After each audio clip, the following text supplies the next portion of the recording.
We're fighting now?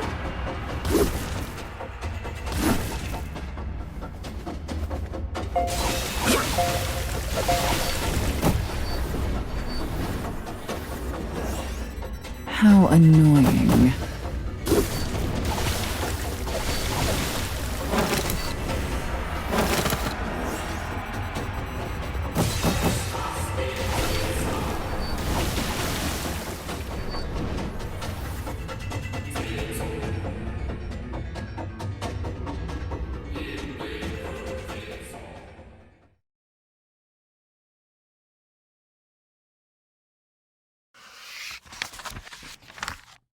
The boy stirs to wakefulness in an unfamiliar room. Beside him sits a silent clockwork man and a woman with a gentle smile. The boy had traveled countless unforgiving lands in an attempt to halt the cruel war staged by his own kingdom. Yet he now finds himself in the comfortable bed of a civilian. What happened? He asks.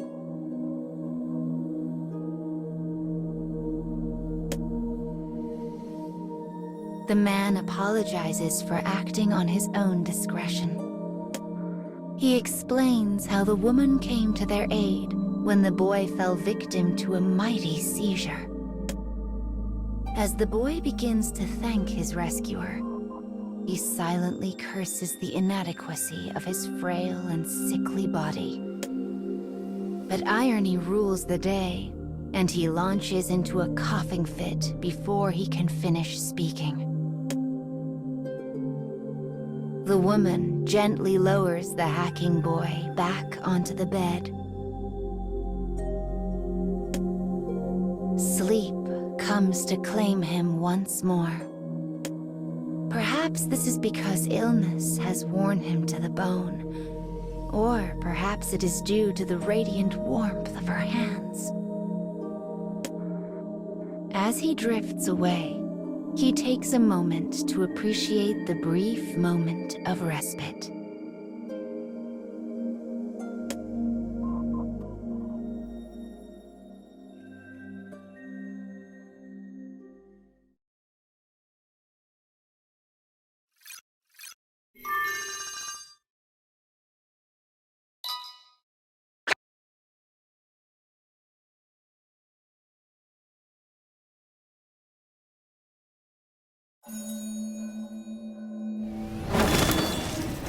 Let's get started.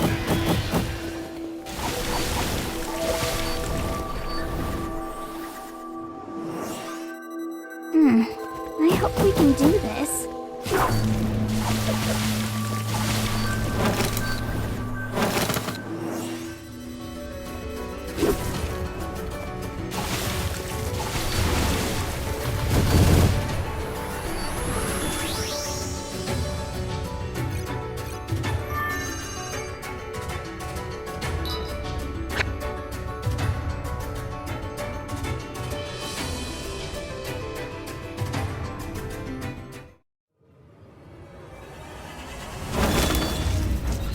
You should leave before I change my mind.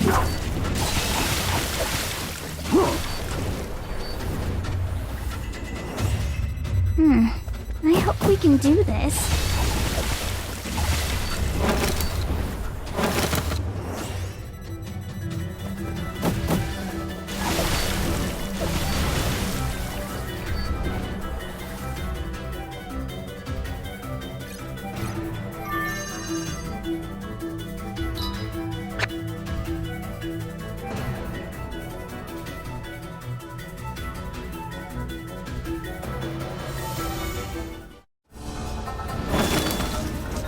You should leave before I change my mind.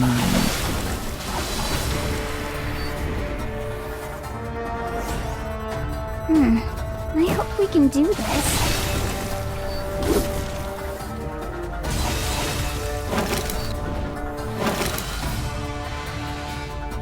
How annoying.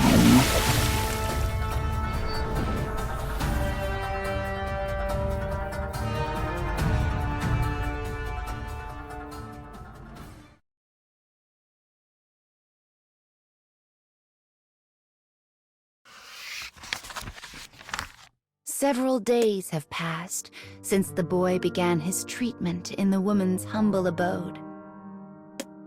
He occasionally hears commotion erupt outside. The townsfolk talk of nothing save the war. The fires of battle spread daily across the land, and they fear their town will soon be set to burn. Eventually, their unease grows so great that a guard is dispatched to keep watch over the boy and man. I have to form my alliance as quickly as possible, thinks the boy. I must forge a peace among these warring nations. Despite the boy's conviction, his weakened body fights him at every turn.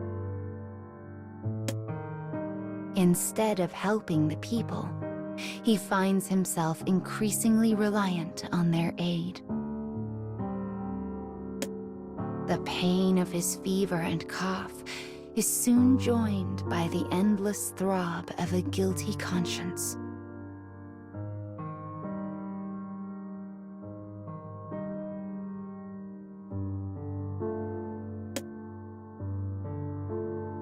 The woman tends him briskly and efficiently. Despite the raging war, her words are soft and kind.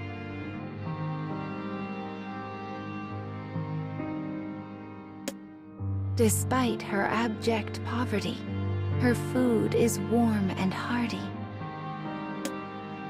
The situation begins to remind the boy of his childhood. As his thoughts spin, they finally alight on a particular memory. One from his earliest days as a child. It is the face of his mother, a woman who departed this world long, long ago.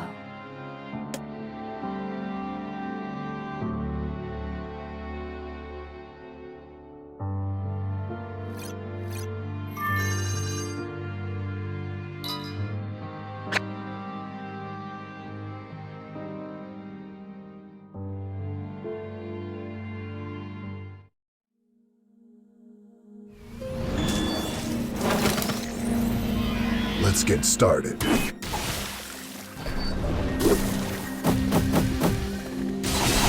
Perish.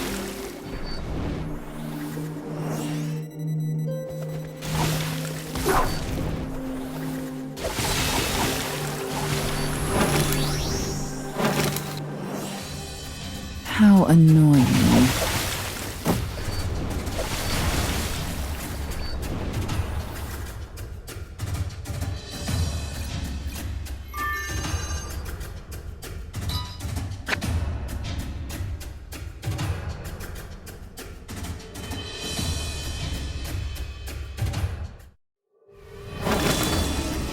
You should leave before I change.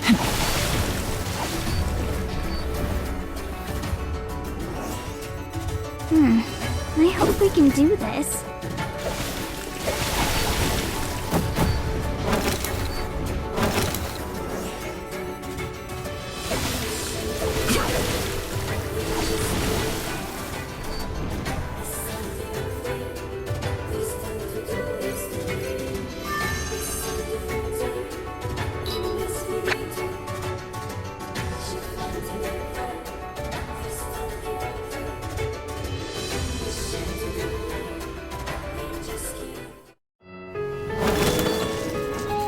We're fighting now?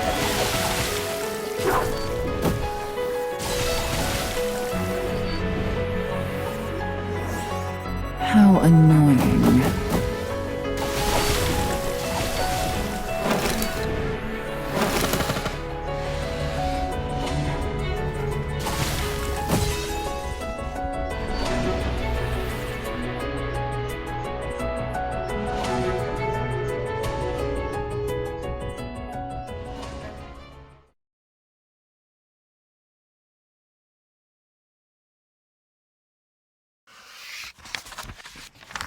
Slowly but surely, the boy progresses in his recovery. One day, a thought occurs to him. Why is this woman working so hard for me? And why does she remind me of my mother?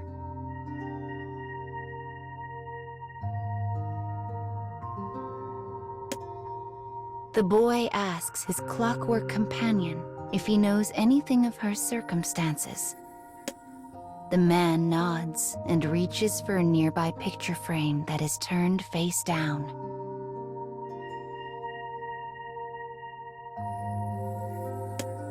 He flips it over to reveal a family photograph. The man then begins to speak of the room's history. This country keeps a database of all citizens, one he had been able to access. He continues speaking, his voice dry and emotionless. He tells the boy what he found in the records of the woman's family. The room in which they rest once belonged to her child. The same child who smiles so brightly in the photo. But the fires of war had claimed him some time ago. And just as the boy sensed his late mother in the woman, so too did she sense her late child in him. A time of respite. A woman's devotion. A veiled love. Pain shoots through the boy's heart. But it does not come from his illness. Instead, it comes from a realization. A realization that his own homeland is responsible for all of this.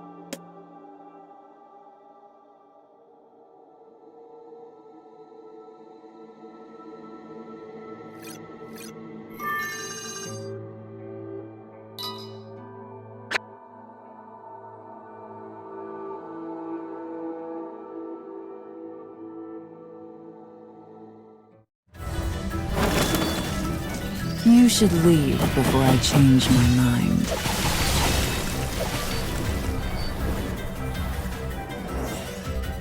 More of you?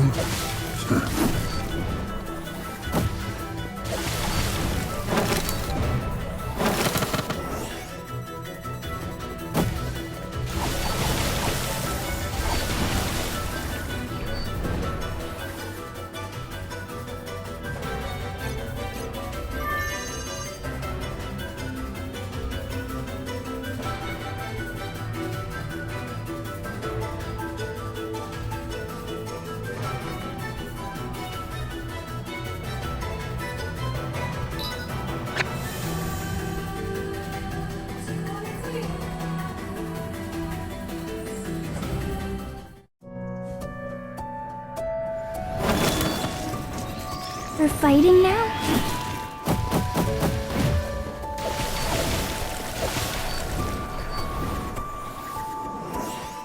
More of you?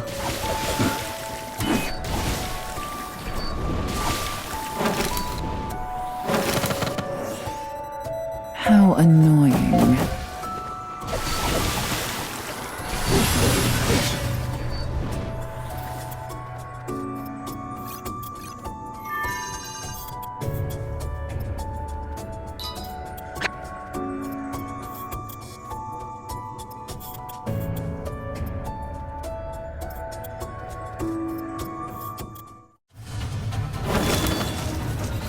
Let's get started.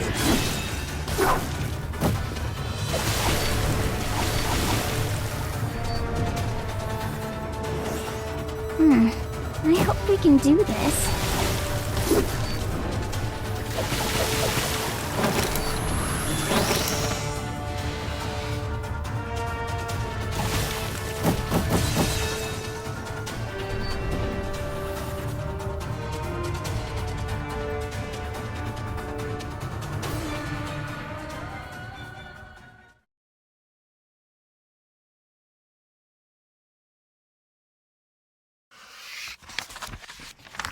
The woman's endless devotion stems from her conflating the boy with her own dead child. A child that was killed by the very war the boy's homeland had started. This truth lay heavily on the boy's heart. Enough, he says to the clockwork man. I can stay here no longer. He dresses himself and uses his staff to rise from the bed. As the man reaches to steady the boy, the distant rumble of cannon fire rings out. It is the sound of lives being lost.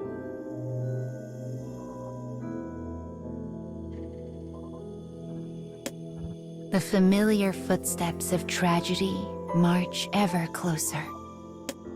They threaten to engulf the house at any moment. The woman suddenly leaps from her bed and rushes to the pair, begging them not to leave. Let me go, says the boy. I am not your son.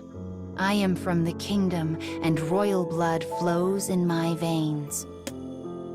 Shock breaks out across the woman's face before slowly morphing into hatred. It's your fault, she growls. Your fault. My son is dead, and it's all your fault. She lets forth an agonized howl, the pain of a mother tormented by an immutable past. Yes, replies the boy. I am responsible. He bows his head deeply. He knows he is the target of her hatred, and he knows that it is earned. As they abandon the house, the boy's fever spikes, and the pain threatens to blot out his consciousness. But he continues stumbling on. He will protect the woman and her house. He will stop the war. He will bear the burden of hate for as long as he must. That is why he walks on, and why he never looks back.